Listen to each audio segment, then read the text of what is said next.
Shalom, shalom, bonjour, bonsoir, bon après-midi, chers amis fidèles de Royaume Vie Média. C'est vraiment un plaisir de vous retrouver sur la chaîne qui procure la vie du royaume. Je bénis le Seigneur pour cette semaine qui commence et ma prière est que Dieu vous visite encore comme il a toujours fait durant cette semaine. Et notre exhortation de ce jour est portée sur le livre des psaumes. Alors, c'est la version 8 secondes. Je vais lire le psaume 107 au verset 20. La Bible déclare, il envoya sa parole, c'est-à-dire le Seigneur envoya sa parole et les guérit. Il les fit échapper de la fosse. Dans la version Martin, la Bible dit, il les fit échapper de leur tombeau. Alors, la question qui me revient, dans quelle fosse l'ennemi t'a déposé? Dans quelle prison l'ennemi t'a enchaîné? Je veux simplement te donner une très bonne nouvelle, que le Seigneur a envoyé sa parole, non seulement pour nous guérir, mais pour nous faire échapper de cette fosse. Si tu es dans une situation où tu te trouves, je ne sais pas dans quelle force, peut-être dans la force de l'humiliation, de la méchanceté, de la sorcellerie, de la peur, de l'angoisse, du système de ce monde, je t'apporte une très bonne nouvelle, c'est que le Seigneur à travers sa parole te guérit.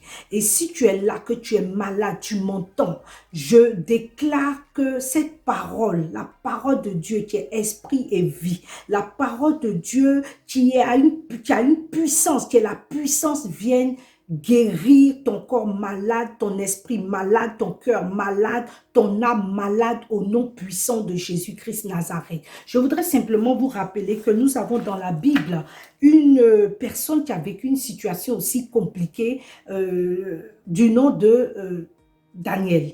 Daniel se retrouvait aussi dans une fosse, mais c'était dans la fosse au lion. Dans la fosse au lion. En fait, ceux qui ont organisé pour que Daniel se retrouve dans cette fosse, ils avaient décidé de mettre fin à la vie de Daniel. Et pourquoi? Pour une raison simple, pas pure jalousie, pas pure envie. La Bible dit que Daniel les surpassait tous. Les chefs, les satrapes, Daniel les surpassait en intelligence et puis en capacité exceptionnelle. Dieu avait déposé quelque chose de particulier dans la vie de Daniel au point où Daniel était le principal des 3 administrateurs qui assistaient le roi Darius. Et Daniel, à cause de sa position, à cause de l'intelligence, à cause de ses capacités exceptionnelles, il avait été positionné à un niveau élevé. C'est tellement à cause de tes dons, à cause de tes capacités, tes potentialités, ce que Dieu a mis en toi. Tu es jalousé. Les gens cherchent à te nuire. Les gens complotent contre ta vie. Les gens organisent des mensonges, des médisances contre toi, des fausses accusations. Mais sache que l'histoire de Daniel doit nous servir de témoignage. Parce que la fin de cette histoire, c'est ceux qui ont orchestré, ceux qui ont organisé pour que Daniel se retrouve dans cette fosse aux lions, qui se sont eux-mêmes retrouvés. Et les lions n'ont même pas hésité. La Bible déclare qu'avant même qu'ils ne tombent, les lions, parce qu'ils étaient affamés, ont sauté et ont mangé ces personnes-là. Je déclare et je proclame que tous ceux qui veulent te déposer ou qui t'ont mis dans cette force, que le Seigneur te fasse échapper de cette force, que le Seigneur te fasse échapper de ce tombeau de mort, tombeau de peur, quel que soit le nom, que le Seigneur te fasse échapper de cette tombe, de cette force au nom de Jésus-Christ Nazareth, et que tous ceux qui ont comploté se retrouvent dans cette force au nom puissant de Jésus. Si tu traverses une situation semblable, moi je voudrais que tu te réjouisses parce que cela contribue au grand témoignage que Dieu est en train de préparer dans ta vie. Ne dis pas que Dieu est lent, Dieu ne se dépêche pas, mais voici ce que je vis. La Bible déclare dans le psaume 147, au verset 15, il envoya ses ordres. C'est notre Seigneur Jésus. Il envoya ses ordres sur la terre sa parole court avec vitesse. Le Seigneur a envoyé ses ordres sur la terre pour toi. Oui, pour toi qui me suis. Afin que ce qu'il a prévu pour ta destinée, il a des projets de paix et de bonheur, ce ne sont pas des projets de malheur, s'accomplissent dans ta vie. Alors, ces ordres sur la terre, qui sont ceux qui sont sur la terre? C'est nous, ces enfants. Il y a plusieurs personnes, mais nous, ces enfants, nous sommes prioritaires aux ordres que Dieu libère en notre faveur sur la terre. Et Dieu va libérer aussi des ordres contre nos adversaires, contre nos ennemis, contre ceux qui nous ont enchaînés, contre les autels qui parlent contre nous, contre tout ce que l'ennemi a tramé, que ça soit au travail, que ça soit dans le milieu professionnel, social, que ça familial, quel que soit le milieu, le Seigneur agit, le Seigneur envoie ses ordres en ta faveur. Et la deuxième partie du verset dit, sa parole court avec vitesse. Sa parole court avec vitesse. Waouh! Sa parole court avec vitesse. Donc, ne te dis pas que, ah, mais depuis ça traîne, la parole de Dieu court avec vitesse. Dans Ésaïe 55, 11, la Bible déclare que la parole, ce pourquoi le Seigneur libère sa parole, cela ne retourne pas à lui sans avoir accompli ce pourquoi il a libéré. Ce que Dieu a libéré sur ta vie, cette année, s'accomplira certainement. Si seulement tu fais confiance en Dieu et que tu plonges tes regards dans sa parole. Tu plonges tes regards dans sa parole. Il dit, il envoya sa parole et les guérit.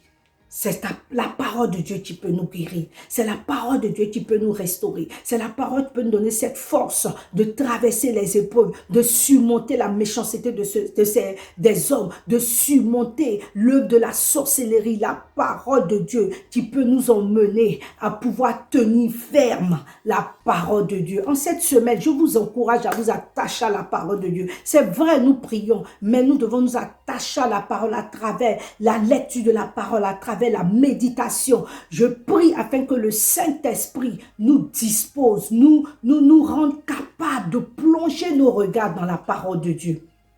Alléluia. Je vais terminer. Je termine en disant, Seigneur, souviens-toi d'une personne qui se trouve dans la force, je ne sais pas quel genre de force, mais qui se débat. Oh Saint-Esprit, agis. Seigneur, retire cette personne de cette force. Retire les enfants d'une femme de cette force. Retire les enfants d'un homme de cette force. Retire la vie d'une personne de cette force.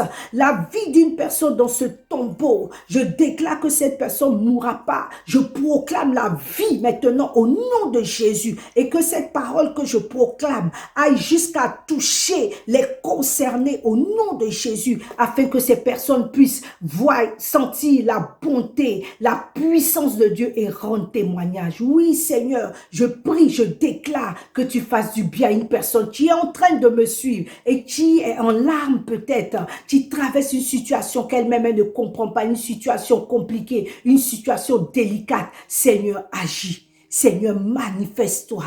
Je détruis tous leurs projets. Je détruis tous leurs projets et je déclare que cela n'arrivera pas. Cela n'aura pas lieu. Selon Ésaïe 7:7, je déclare que tout ce qu'ils ont tramé, eux-mêmes tombent dans leur propre piège. Tout ce qu'ils ont dressé contre toi sur le chemin, que eux-mêmes tombent dans ce piège et que leur route soit ténébreuse et glissante au nom de Jésus-Christ Nazareth. Seigneur, je libère une personne de la force. Oh Dieu, je libère une personne du tombeau au nom de Jésus-Christ Nazareth et que toute la gloire te revienne. Toute la gloire te revienne. Cette semaine, visite des personnes, fais du bien à des vies, sauve des vies, guéris des vies au nom de Jésus-Christ Nazareth. Même si le médecin a dit c'est une maladie incurable, le Dieu que moi je sais, il n'y a pas de maladie incurable. Il est capable de tout. Il est le Dieu de l'impossible. Seigneur, agis. Agis pour une personne malade, désespérée, qui attend la mort. Je refuse la mort et j'appelle la vie maintenant au nom de Jésus-Christ Nazareth. Que toute la gloire te revienne, que toute la gloire te revienne. Seigneur, tu le fais à cause de ton nom, à cause de ton nom, au nom puissant de Jésus-Christ que j'ai prié. Amen, amen, amen. Je voudrais t'encourager, oui, t'encourager et compter sur l'amour de Dieu, sur la fidélité de Dieu et t'attacher à la parole de Dieu, t'attacher attachés à la parole de Dieu. Merci Seigneur pour ce moment et je voudrais bénir tous ceux qui nous ont suivis, tous ceux qui ne nous ont pas suivis.